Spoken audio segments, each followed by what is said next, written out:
وعلى آله وصحبه أجمعين رب اشرح لي صدري ويسر لي أمري واحلل عقدة من لساني يفقه قولي أما بعد.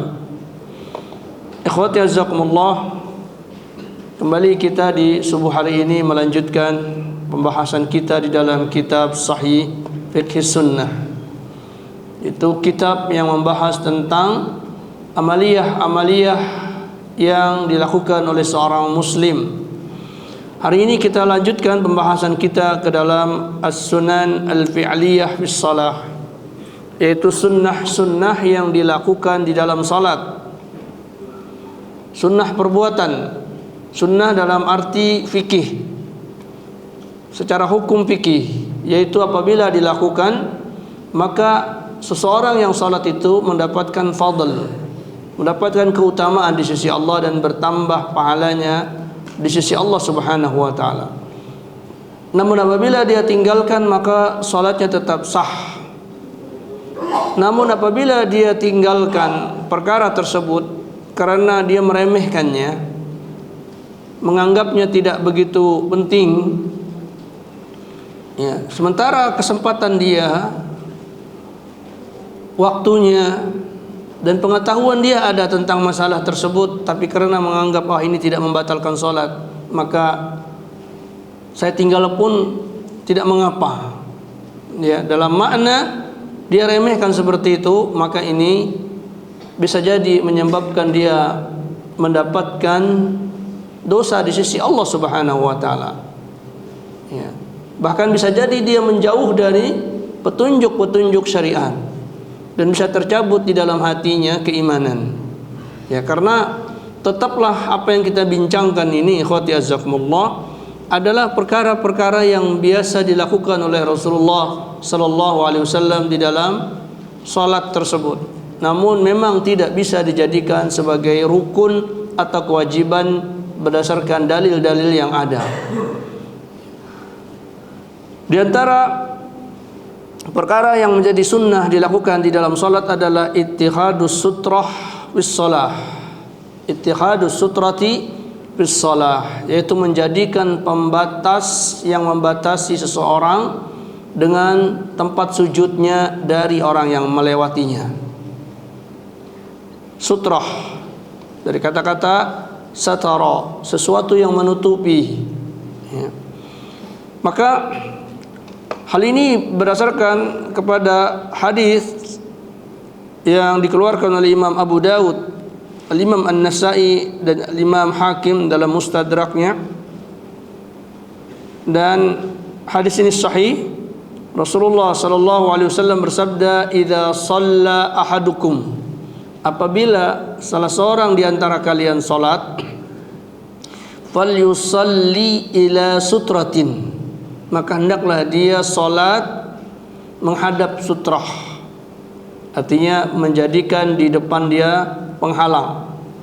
Wal yadnu minha, dan hendaklah dia mendekat kepada sutrah tersebut, yaitu seukuran kira-kira sejengkal dari arah kepalanya ketika sujud. La yaqta'u syaitanu alaihi salatahu, maka syaitan tidak bisa memutus salatnya. Itu hadis Rasulullah sallallahu alaihi wasallam. Di sini ada perintah dari Rasulullah sallallahu alaihi wasallam, fal yusalli, maka hendaklah dia salat, menggunakan lamul amr. Ya, fal yusalli, maka hendaklah dia salat. Dan para ulama usul mengatakan al-amru yadullu alal wujub. Perintah itu hukum asalnya menunjukkan kewajiban. Maka di sini Rasulullah memerintahkan kita untuk menggunakan sutrah. Namun berubah-ubahnya bentuk sutrah dan keadaan, terkadang Rasulullah SAW meninggalkan sutrah, maka jadilah hukum wajib ini turun menjadi hukum sunnah. Diupayakan, ya, diupayakan ada sutrah ketika dia salat tersebut. Dan sutrah ini, ikhwati azakumullah, bisa jidar, bisa tembok, ya, seperti dinding masjid kita ini, Nah, kalau kita sholat, kita upayakan kita mendekat kepada dinding supaya tidak ada orang yang lewat di depan kita. Au ustuwanah, atau tiang-tiang masjid, tiang-tiang masjid yang ada, ya. Au asa al-maghruzah, atau satu tombak yang ditancapkan. Au nahwa dzalika, atau yang serupa dengan itu, ya, seperti yang sengaja dibikin oleh sebagian ikhwah berbentuk palang kecil yang berukuran sekitar 60 cm. Dan di sini disebut oleh muallif wa aqallu dzalika ma yakunu mithla muakhiratir rahli, dan yang paling sedikit dari sutroh ini, artinya dari sisi tingginya penghalang tersebut adalah seperti pelana kuda, ya, pelana kuda. Wahiyal khashabah allati yustanadu ilaiha raqib, yaitu kayu atau sejenisnya yang dijadikan sebagai sandaran orang yang mengendarai kendaraan. Jadi zaman dahulu, atau zaman sekarang, orang membuat sesuatu yang disandari oleh dia ketika naik kuda atau naik onta, ya, tersebut dengan pelana, ya. Nah, ini dilepas oleh Rasulullah SAW, kemudian beliau jadikan sebagai penghalang antara tempat sujud beliau dengan orang yang lewat. Ya, Rasulullah SAW bersabda, "Idza wada'a ahadukum baina yadayhi," apabila salah seorang di antara kalian meletakkan di depan dia mithla muakhiratir rahli, seperti pelana kuda, fal yusalli, maka tenanglah dia salat di situ. Wala yubali man marra wara'a dzalika, maka dia tidak perlu merisaukan lagi orang yang lewat di belakang atau di depan pelana tersebut. Jadi orang mau hilir mudik di depan dia, selagi di depan pelana tadi, maka tidaklah itu merusak solatnya, ya, maka dia tidak perlu risau dengan perkara tersebut, ya. Dan di sini Rasulullah SAW menyebutkan yadaihi, baina yadaihi, artinya persis di depan dia, di depan dia, yaitu antara tempat sujudnya, tempat dia berdiri dan tempat sujudnya, itu yadail musalli, di depan orang yang salat, maka hendaklah dia letakkan di situ. Jangan juga dia letakkan jauh. Ya, dia sholat diletakkan jauh. Ini namanya apa? Menyebabkan mengganggu orang, ya, mengganggu orang sholat, mengganggu orang yang lewat, ya, karena terlalu lebar daerah yang dia pakai, sehingga antara kepala dia seumpama dengan pelana tersebut, ya, sekitar misalnya 2 meter. Ini namanya mengganggu orang, bikin masalah ini namanya, ya. Atau yang biasa kita lihat, ada orang sholat persis di depan pintu orang masuk, ya. Ini namanya apa? Memberikan masalah kepada orang lain. La darara wala dirara. Jangan engkau memberikan mudarat kepada dirimu, yaitu engkau tidak khusyuk sholat karena orang hilir mudik di depan engkau, dekat di depan matamu, ya. Dan juga wala dirara, jangan menjadikan orang kena musibah. Ya, karena melewati orang yang sholat ini, ikhwati azzakumullah, adalah dosa besar. Ya, Rasulullah SAW mengatakan, li'an yakifar rajulu arba'ina khairun lahu min an yamurra baina yadayil musalli. Seseorang berdiri, berhenti menunggu selama 40, dalam riwayat yang lain 40 hari, 40 musim gugur, maksudnya 4 tahun. 4 tahun dia menunggu. Ini bahasa penyangatan, ya, karena tidak ada orang sholat sampai 40 tahun. Tapi seandainya ada orang sholat 40 tahun lamanya dan dia harus lewat di depan orang sholat tersebut, maka dia lebih baik memilih apa? memilih untuk berhenti, nunggu selama 40 tahun. Apalagi kalau kita cuma sholat berapa? 5 menit paling banter ya, 5 menit, 10 menit paling lama. Jadi dia nunggu seperti itu, dia tunggu. Karena ketika dia melewatinya, maka ini akan mendapatkan dosa di sisi Allah Subhanahu wa taala. Maka dia memilih selamat di akhirat. Ikhwati azakumullah, kita bisa bayangkan kita sedang berbicara, berhadap-hadapan dengan orang yang mulia umpamanya, dengan gubernur, dengan presiden, sedang berhadapan, ngomong. Tiba-tiba ada orang lewat di depan kita. Di antara kita ngomong tersebut, kita nggak bisa bayangkan bagaimana nih orang, ya, akhlaknya, adabnya. Dan ketika kita sholat, ikhwati azakumullah, maka kita sholat baina yadir rahman. Kita berada di hadapan ar-Rahman, bermunajat kepada Allah Subhanahu wa taala. Bainana wa bainallah, antara kita dengan Allah Subhanahu wa taala. Dalam riwayat yang lain, ketika kita salat, maka para malaikat yaftadiruna, mereka mendekat kepada lisan-lisan tersebut untuk menyambut setiap bacaan-bacaan salat tersebut. Lalu ada orang lewat, ya. Ini enggak kebayang tentang buruknya akhlak orang yang lewat tersebut, ya. Maka ikhwati azakumullah, kita diperintah oleh Allah Subhanahu wa taala untuk ta'awun, untuk saling tolong menolong dalam kebaikan dan takwa. Maka kita disuruh membuat batasan. Ini batasan saya sedang sholat, ya. Sehingga ketika batasan itu dibuat, orang yang lewat ini tahu, oh ini adalah batasan dia, daerah dia sedang sholat. Maka ketika dia mau lewat, dia lewat di depan batasan tersebutnya.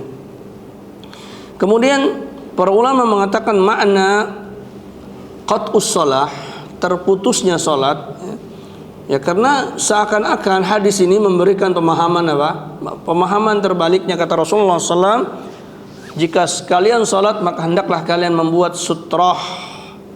Maka kalau sudah dibuat sutrah, la yaqta'us syaitanu alaihi salatahu, maka tidak akan memutus salat itu syaitan.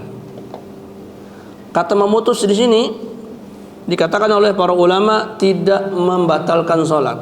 Tidak maknanya membatalkan salat. Ya, karena Rasulullah sallallahu alaihi wasallam di dalam hadis yang lain, la yaqta'us salata syai'un.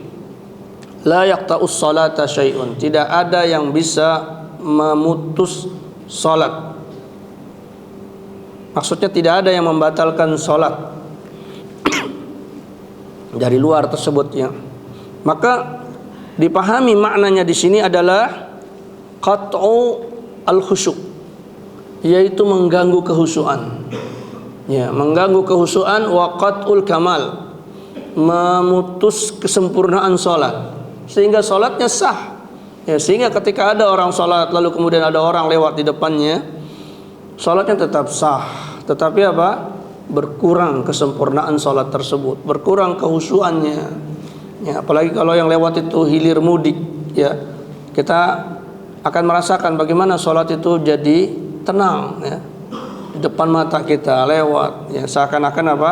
Adamul hurmah, ya, tidak ada kehormatan dari orang yang sholat ini, ya. Maka itu adalah qat'u, memutus kehusuan, ya. Karenanya para ulama mengatakan sutrah ini adalah sunnah muakkadah, sunnah yang harus diupayakan. Seandainya tidak ada dan ada orang yang lewat, maka la taqta'us shalah, maka salat itu tidak terputuskan oleh sesuatu, nanti tidak batal, ya.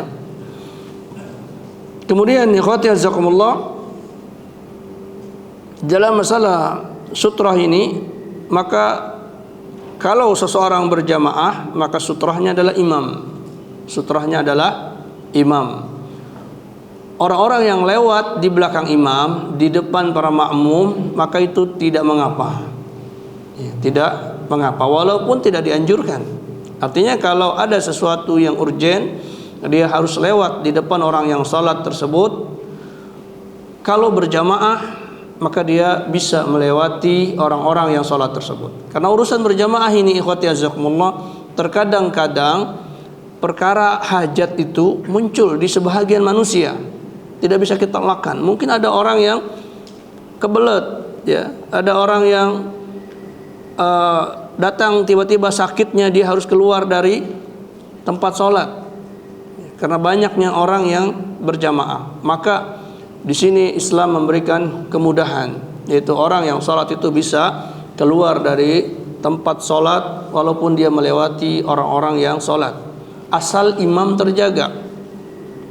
Karenanya ikhwati azakumullah, sangat dianjurkan ketika orang sholat berjamaah di depan imam ada sutrah, ya, ada sutrah, ada penghalang. Entah imam mendekat kepada tembok atau membuat sutrah yang khusus untuk imam, ya, sehingga apabila sesuatu lewat, ini akan menyelamatkan banyak jamaah yang lainnya. Adapun orang-orang yang lewat di depan makmum maka tidak mengapa, ya, karena disebutkan bahwa Abdullah bin Abbas pernah berjalan di antara orang-orang yang sholat, dan beliau masuk ke dalam shaf di antara orang-orang yang sholat tersebut, dan tidak ada teguran dari Rasulullah SAW, dan tidak ada juga pengingkaran dari sahabat-sahabat yang lain. Ini menunjukkan perkara ini boleh, ya, karena sebagaimana kita ketahui ikhwati azakumullah, di dalam sholat Rasulullah selalu memperhatikan para sahabat, dan Rasulullah SAW bisa melihat di arah belakang beliau. Ini mukjizat Rasulullah SAW. Beliau akan mengetahui apa yang terjadi di belakang beliau atas iradah dari Allah Subhanahu wa taala. Diberikan kemampuan kepada Rasulullah untuk melihat dari arah belakang beliau, karena beliau memang adalah penyampai syariat, dan ketika beliau salat beliau menghadap kepada Allah, namun beliau masih bisa memperhatikan hal-hal yang benar, hal-hal yang salah di dalam salat, ya. Maka di dalam kasus Abdullah bin Abbas ini Rasulullah tidak menegur. Tidak ada omongan Rasulullah memanggil Abdullah bin Abbas, tadi kamu kenapa kok jalan di depan orang salat? Tidak ada. Maka di sini apa? As-sukutu ala syai', diamnya Rasulullah SAW ada sesuatu, yadullu ala ibahatihi, menunjukkan bolehnya perkara itu terjadi. Dan juga tidak ada pengingkaran dan laporan dari sahabat-sahabat yang lain. Kemudian juga diceritakan Rasulullah SAW sedang sholat di tanah lapang, yang di situ ada temboknya. Tiba-tiba ada seekor anak lembu yang lewat. Maka Rasulullah SAW menghalau anak lembu tersebut. Beliau sedang sholat, dihalau anak lembu tersebut. Namun namanya binatang, ya, dia tetap mau lewat. Maka Rasulullah SAW berjalan dan mendekatkan perut beliau sehingga menempel ke tembok, ya, sehingga apa? Anak lembu tadi lewat di belakang Rasulullah SAW, di depan para sahabat, ya, di depan para sahabat, tapi tidak lewat di depan Rasulullah ketika sedang sholat, karena beliau telah maju dan menempelkan perut beliau ke tembok, ya. Setelah hewan itu lewat, baru beliau mundur kembali di tempat sholat beliau. Nah, ini dipahami oleh para ulama bahwa lewatnya sesuatu tersebut di belakang imam, di depan para makmum, maka ini tidak mengapa. Yang bermasalah kalau sesuatu itu lewat di depan imam, ya, maka Rasulullah SAW memajukan diri beliau untuk menghindari hewan itu berjalan di depan beliau, ya. Namun ini ikhwati azakumullah, tadi sudah kita sebutkan adalah perkara yang sunnah. Bisakah baris-baris yang ada di masjid ini, di karpet-karpet kita melihat ada garis-garis ini dijadikan sebagai sutrah, maka ini pun sudah menjadi sutrah. Seandainya kita melihat ada orang yang salat di garis-garis tersebut, maka tidak boleh kita melewati di antara garis itu ketika dia sedang salat. Adapun di depan garis itu, maka itu bukan lagi di depan dia salat, karena kata depan itu sampai di sana juga depan kita salat. Ya, bagaimana orang lewat di tempat yang jauh, ya? Maka yang dimaksud antara tempat sujud dia dan tempat berdiri dia. Sehingga ketika ada baris-baris seperti ini, maka ini adalah sutrah yang harus dipahami. Ya, sehingga orang-orang lewat itu mengetahui, oh ini adalah batasan dia salat.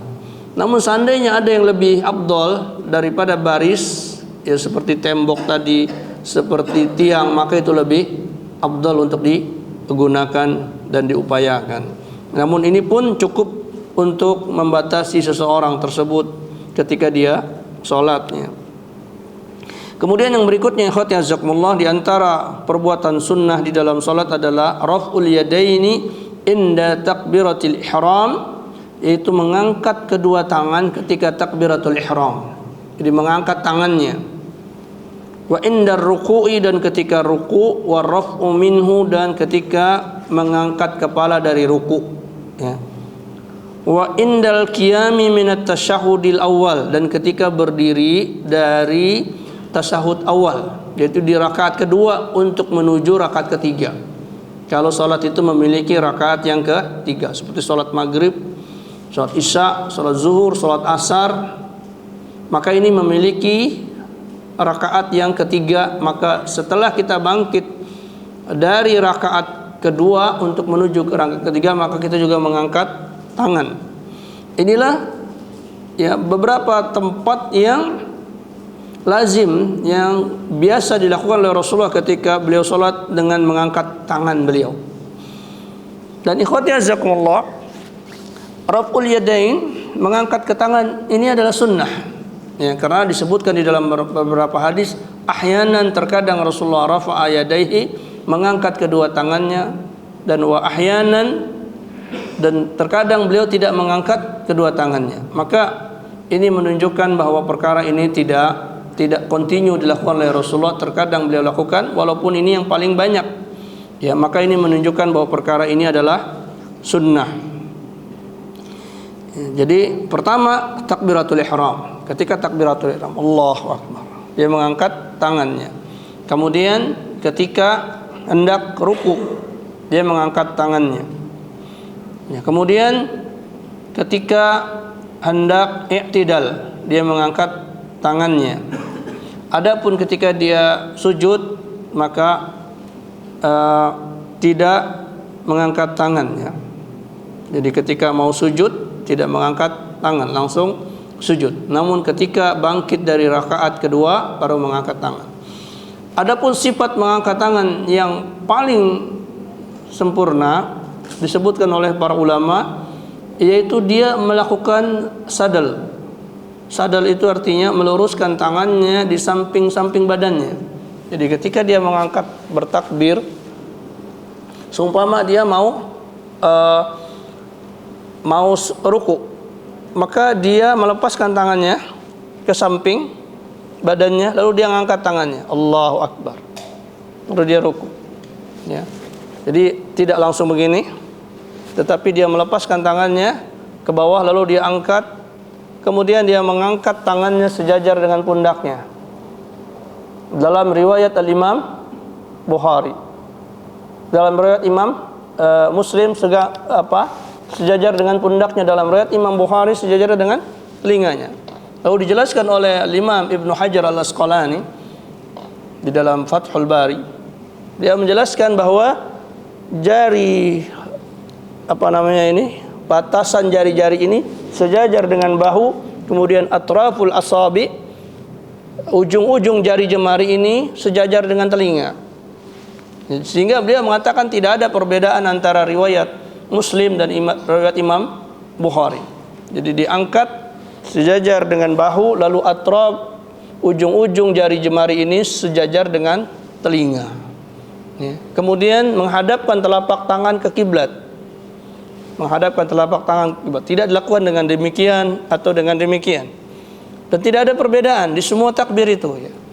Walaupun kadang kita melihat ada beberapa jamaah kita yang sholat, apabila mereka bangkit dari ruku menuju i'tidal, mereka mengangkat tangannya dengan begini, ya. Sebahagian, jadi menghadapkan punggung tangan ini ke depan. Maka kita wallahu alam tidak mendapatkan riwayat demikian.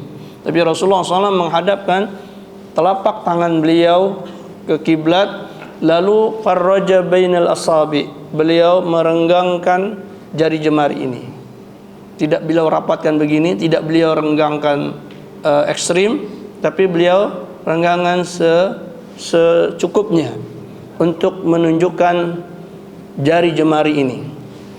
Ya, di sebagian para ulama menyebutkan hikmah di antara perkara itu adalah untuk memberikan setiap anggota tubuh ini ibadatnya, sehingga dia tidak terlihat seperti satu. Kalau dirapatkan ini seperti satu, maka ketika dia renggangkan, maka setiap jari jemari ini sedang melakukan ibadatnya kepada Allah Subhanahu wa taala. Ya.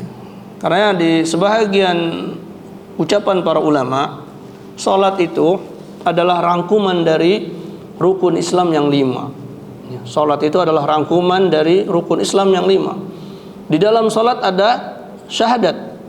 Ya, di tasyahud kita membaca syahadat.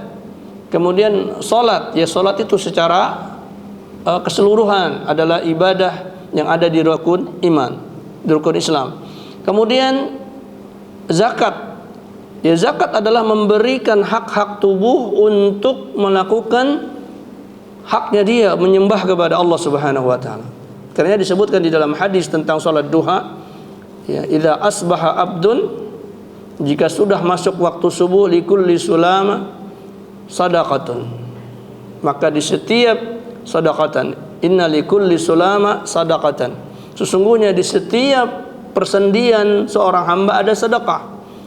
Alhamdulillahi sadaqah, wa takbiru sadaqah, wa tahlilu sadaqah, wal amru bil ma'ruf sadaqah, wan nahyu anil munkar sadaqah. Jadi sedekah di waktu subuh itu bisa dilakukan dengan tahlil, dengan takbir, dengan tahmid, dengan amar ma'ruf, dengan nahi munkar.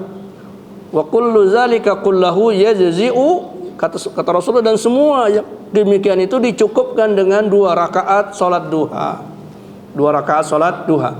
Karenanya kenapa kita perlu merenggangkan jari jemari kita ini? Karena itulah sedekahnya setiap persendian. Maka ketika kita takbir, kita memberikan sedekah kepada setiap persendian kita ini untuk melakukan haknya, untuk tunduk kepada Allah Subhanahu wa taala. Karena di banyak tempat juga kita menemukan adanya perenggangan di setiap anggota tubuh ketika sedang sholat, tidak dikepit. Ya, seperti kita ketika akan takbir, tidak kita mengepit begini, tapi kita angkat, jauhkan dari semua ini. Ya. Juga ketika kita sedang ruku, kita tidak mengepitkan badan ini, menyatukannya, tapi memberikan jarak antara lengan kita dengan lambung kita ini. Ya. Begitu pula ketika kita sujud, ya, baik laki-laki maupun perempuan. Tidak disebutkan adanya tafriq, pembedaan antara laki-laki dan perempuan di dalam masalah tersebut. Ya. Tidak didapatkan hadis-hadis tentang masalah tersebut. Ada hadis-hadis yang menyebutkan tentang perempuan untuk lebih menyatukan tubuhnya ketika dia sholat. Namun hadis ini dinilai dhaif oleh para ulama. Dan perkara dhaif tidak bisa menjadi tuntunan hukum. Ketika hadis-hadis yang menunjukkan perbedaan antara laki dan perempuan itu tidak bisa dijadikan hukum, maka kembali kepada hukum asal. Apa hukum asalnya? Rasulullah SAW mengatakan, sallu kama ra'aitumuni usalli. Salatlah kalian sebagaimana kalian melihat aku salat. Berarti antara laki-laki dan perempuan sama. Walaupun di sebahagian qaul para ulama mengatakan bahwa perempuan lebih sedikit merapatkan tubuhnya, karena itu lebih astur li auratiha, lebih menutup kepada aurat perempuan. Karena di antara aurat itu apa? Bentuk tubuh. Ya. Bentuk tubuh itu adalah bahagian dari aurat. Ya. Seandainya seseorang menutupi badannya, kulitnya tidak terlihat, ya, tetapi penutupnya ini tipis atau penutupnya ini ketat, sehingga lekuk-lekuk tubuh itu kelihatan, maka dia tidak dianggap menutup aurat. tidak dianggap penutup aurat, maka dia disuruh apa? Disuruh melebarkan pakaiannya, ya, sehingga bentuk-bentuk lekukan tubuh itu seperti lurus saja, ya. Karenanya ikhwati jazakumullah, hijab yang paling utama bagi seseorang apa? Apa hijab paling utama bagi seorang perempuan? Rumahnya. Bahkan orangnya aja nggak kelihatan kalau dalam rumah, ya. Kalau dia keluar rumah, walaupun dia pakai hijab, walaupun pakai baju besar, itu masih kelihatan bentuk orangnya, ya. Karenanya apa? Hijab paling sempurna adalah rumah. Di rumah dia mau pakai apa? Baju tidur, dia pakai apa istilahnya perempuan itu? Daster, gak ada masalah, ya, karena agak kelihatan dalam rumahnya, ya. Maka tadi kita kembali, para ulama mengatakan kenapa perempuan dikatakan disuruh lebih merapatkan badannya, karena dikatakan dia astur, lebih menutupi auratnya, jadi bentuk tubuhnya tersebut, ya. Selain daripada fisik perempuan di dalam menahan tubuh sehingga untuk mempermudah mereka, maka disuruh merapatkan tubuh. Namun ini adalah ijtihad, ikhwati jazakumullah. Tidak ditemukan adillah dalil tentang pembedaan tersebut. Kemudian di dalam beberapa riwayat, diantaranya disebutkan oleh Syekh Nasiruddin Al-Albani rahimahullahu taala di dalam kitab beliau Sifat Salat Nabi, beliau menuturkan satu athar, satu riwayat yang dilakukan oleh Ummu Darda, yaitu istri Abu Darda radhiyallahu anhuma. Beliau salat, istri Abu Darda ini, dia salat dan salatnya kama yusallir rajul, sebagaimana seorang laki-laki salat. Jadi tidak ada bedanya. Dan dikatakan Ummu Darda faqihah, beliau seorang yang paham, alimah, ya. Seorang perempuan yang alim, yang faqih, yang ngerti urusan syariat. Lalu beliau ketika sholat itu persis sholatnya sebagaimana laki-laki, ya. Namun jalan tempuh atau jalan penyesuaian di dalam masalah ini, para ulama mengatakan apabila perempuan itu sholat di rumahnya, maka hendaklah dia sholat persis laki-laki, ya, karena tidak ada halangan di dalam masalah aurat.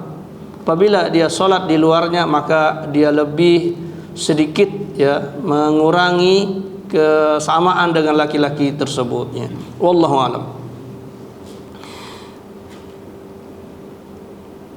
Kemudian di sini Syekh Abu Malik menyebutkan mahal raf'u, yaitu tempat-tempat mengangkat takbir dan sifatnya, telah diriwayatkan dengan sahih bahwa Nabi SAW yarfa'u yadaihi taratan ma'at takbir.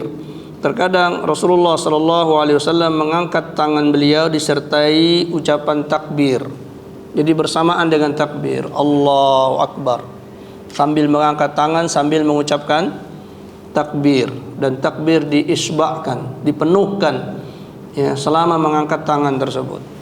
Allahu Akbar, ya. Begitu pula ketika turun, dipenuhkan tempatnya tersebut. Terkadang ba'dahu, terkadang beliau mengangkat tangan setelah takbir, jadi ucapan takbirnya dahulu Allahu Akbar, baru mengangkat tangan, ya. Wa taratan qablahu, dan terkadang-kadang sebelumnya beliau mengangkat tangan dahulu baru Allahu Akbar. Ini semuanya adalah musibus sunnah, jadi menepati perbuatan sunnah. Kemudian yustahabu an yarfa'a al-yadaini mamdudatail asabi', maka disunnahkan ketika dia mengangkat tangan dia melebarkan jari jemarinya dan memberikan jarak di antara jari jemari tersebut. Wa yaj'aluhuma, dan dia menjadikan kedua tangannya itu hadwa mangkibaihi, yaitu sejajar dengan pundaknya, kama fi hadis Abi Qatadah, sebagaimana yang disebutkan dalam hadis Abi Qatadah yang diriwayatkan oleh Imam Al-Bukhari. Dan juga hadis yang diriwayatkan oleh Imam Muslim, yaitu an yaj'alhuma hadwa udhunaihi, kama fi hadis Wa'il ibni Hujur, dalam riwayat Imam Muslim. Maka tadi dijelaskan oleh Ibnu Hajar, yaitu dia meletakkan tangannya ini sesuai dengan garis jari ini di pundaknya, lalu ujung-ujungnya ini mengenai telinga. Nah, ini yang lebih pasnya.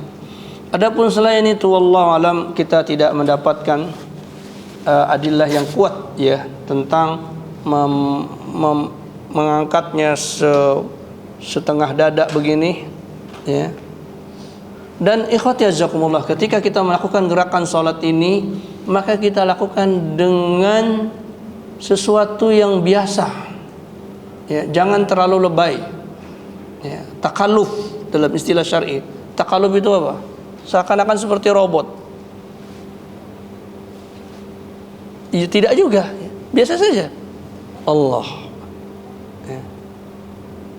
Jangan juga terlalu diukur-ukur. Jadi kita sibuk dengan ininya ya, sekira-kiranya saja ya. Ini namanya takallub, berlebihan. Maka sesuaikan saja. Allahu Akbar ya, tidak atau seperti mendorong atau apa, biasa saja ya. Tidak takallub, tidak berlebihan, sesuai dengan postur tubuh, kondisi badan ya. Kemudian yang ketiga, ikhwati jazakumullah, di antara sunnah salat itu adalah wad'ul yumna 'alal yusra fawqas sadri, meletakkan tangan kanan di atas tangan kiri di atas dada. Fa'an Sahli bin Sa'din, dari Sahal bin Sa'ad qala, dia berkata, kanan nasu, adalah manusia, ya'muruna, mereka memerintahkan, an yada'ar rajula, mereka di sini adalah para sahabatnya, memerintahkan seseorang meletakkan yadahul yumna, yadal yumna, tangan dia yang kanan, ala dira'ihil yusra, di dira', di pergelangan tangan kirinya. Dia meletakkan di tangan kirinya, dira'. Satu dira' itu berarti apa? Dari ujung jemari ini sampai ke sikut. Jadi orang dulu kalau ngukur, oh ini satu, bahasa kita apa? Satu hasta ya. Satu dira' ya. Itu dari ujung tangan sampai ke sikut. Jadi yang dimaksud dira' di sini adalah meletakkan tangan kanan di lengan atau di lengan tangan kiri ya.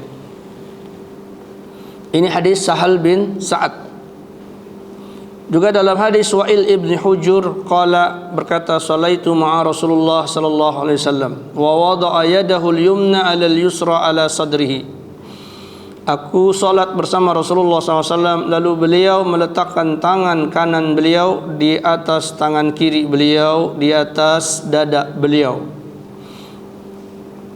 Kemudian ikhwati jazakumullah, masalah makna sadar di sini. Makna sadar di sini adalah dari ulu hati, di atas pusar sampai ke dada. Ini makna sadar ya, makna sadar. Jadi dada itu bukan sekedar dada yang dalam definisi postur tubuh atau bahagian tubuh kita, tetapi maknanya adalah dari atas pusar sampai ke dada. Karena makna sadar, dada itu di dalam lughah, di dalam bahasa, artinya sesuatu yang terdepan, sesuatu yang terdepan. Biasanya orang ketika postur tubuhnya normal, itu dada itu lebih busung daripada perut ya. Nah baru kemudian terjadi apa? Peningkatan hidup, maka perut lebih maju daripada perut ya. Tapi asalnya dada itu, karenanya dikatakan wa nuhuruna afdalu min zuhuruna. Dada kami ini lebih utama daripada pundak kami. Artinya ketika mereka berjihad, berperang, ya mereka tidak mau lari, ya sehingga mereka maju, ya sehingga dikatakan Ja'far bin Abi Thalib di dalam perang Mu'tah itu luka beliau semuanya ada di depan, tidak ada luka beliau di belakang. Ya, artinya beliau tidak pernah mundur dari medan tempur, ya sehingga dada-dada mereka siap mereka hadapkan ke hadapan musuh, ya. Itu makna dada berarti adalah sesuatu yang nampak mulai dari di atas pusar sampai ke dada. Karena di dalam pendapatnya Imam Ahmad bin Hanbal, beliau menyebutkan wad'ul yumna 'alal yusra 'ala sadar, di dada itu maksudnya adalah di atas pusar, di ulu hati, ya.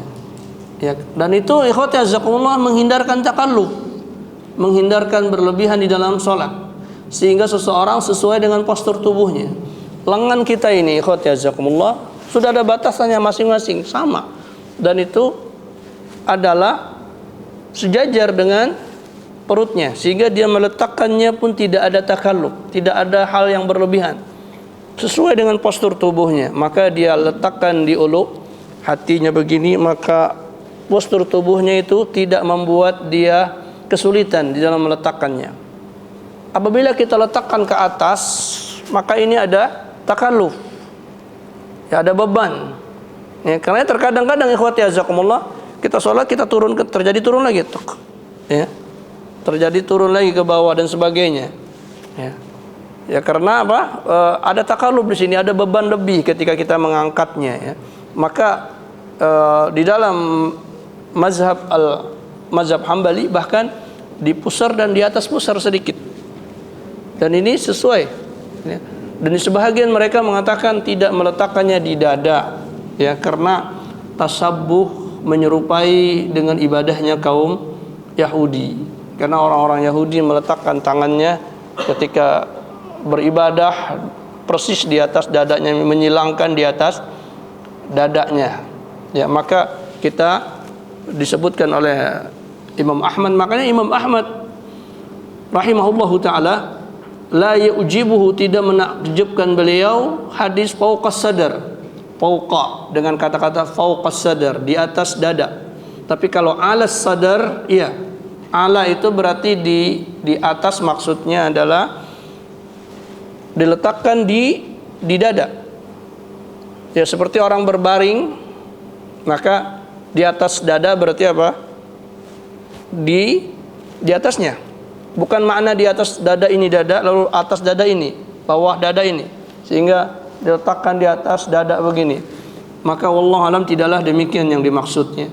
Ya, karena sifat meletakkan tangan disebutkan di dalam beberapa riwayat ada 3. Yang pertama, meletakkan telapak tangan ini di atas punggung tangan kiri.